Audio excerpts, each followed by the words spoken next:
Bismillahirrahmanirrahim.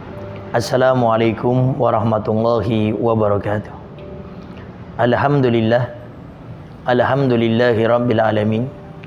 Wassalatu wassalamu ala asyrafil anbiya'i wa mursalin Sayyidina wa habibina wa syafi'ina wa qurrati a'yunina wa nuri qulubina Muhammad Habibi rabbil alamin wa ala alihi wa sahbihi ajma'in. Allahumma salli wa sallim ala sayyidina Muhammad tibbil qulub wa dawaiha wa afiyatil abdani wa shifaiha wa nuril absari wa diyaiha wa qutil arwah wa gidaiha wa ala ali wa sahbihi wa sallim.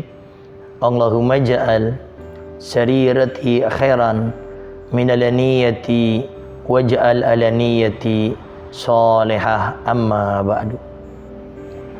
Sahabat Al-Wasilah yang dimuliakan oleh Allah Subhanahu wa taala, berbuka puasa itu tentunya sangat dianjurkan kita berbuka puasa dengan berjamaah.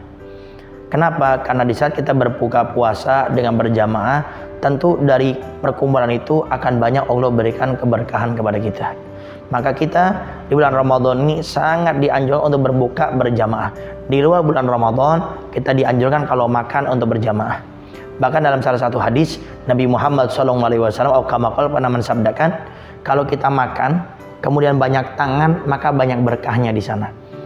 Artinya ini tidak harus kita makan itu dengan satu nampan dengan banyak tangan, ya. Tapi di saat kita makan berjamaah itu maka banyak keberkahan yang Allah Subhanahu wa taala akan berikan kepada kita. Tapi rambu-rambu tentunya yang harus kita ingat. Karena sekarang banyak orang berbuka puasa ini dia sampai keluar, ya. Tidak di rumah saja, berbuka puasanya di luar. Maka Al-Faqir ingatkan agar kita berbuka puasa berjamaah khususnya yang di luar mendapatkan keberkahan dari Allah Subhanahu wa taala. Jangan sampai berbuka puasa berjamaah itu sampai kita mengakhirkan waktu sholat. Ini banyak kadang-kadang karena kita berbuka puasa di luar, kita ngobrol asik sampai maghribnya itu agak diakhirkan. Tapi yang dianjurkan itu adalah kita pesan makanan dulu. Setelah itu sambil memesan, sudah masuk waktu maghrib, kita batalkan sejenak kemudian langsung sholat maghrib. Jangan malah kita asik ngobrol di saat kita berbuka berjamaah ini sampai akhirnya hampir hilang waktu maghribnya. Nah, yang seperti ini malah bukan dapat keberkahan dari Allah, maka malah akan dicabut nikmat keberkahan dari Allah Subhanahu wa taala karena kita mengakhirkan waktu sholat. Maka di saat kita berbuka puasa berjamaah, maka patuhi rambu-rambu yang telah diajarkan oleh para ulama kita. Di saat kita berbuka puasa berjamaah, kemudian juga tolong diperhatikan juga masalah ikhtilat, masalah bercampur antara laki dengan perempuan. Terkadang ada orang berniat baik, dia ingin berbuka berjamaah, ya, bersilaturahmi, tapi terkadang laki perempuannya tidak dipisah. Jadi laki perempuannya itu tidak ada pemisahnya, kemudian langsung dia itu kiri kanannya. Kalau ada jeda paling tidak laki-lakinya di depan, perempuannya di belakang, itu masih mending. Kalau bisa lagi mungkin laki-lakinya di satu meja, perempuannya di satu meja. Karena kita berbuka berjamaah itu mengharapkan keberkahan dari Allah Subhanahu wa taala. Tapi bagaimana keberkahan itu akan diberikan oleh Allah Subhanahu wa taala kalau kitanya sendiri melanggar aturan dari Allah Subhanahu wa taala? Berkah itu datangnya dari Allah, tapi kita tidak berusaha untuk mentaati apa yang Allah perintahkan kepada kita agar keberkahan itu diberikan oleh Allah Subhanahu wa taala. Allah Subhanahu wa taala berfirman dalam Al-Qur'an, "Lau anna ahlal qura amanu wattaqau la fatahna 'alaihim barakat minas sama'i wal ardh."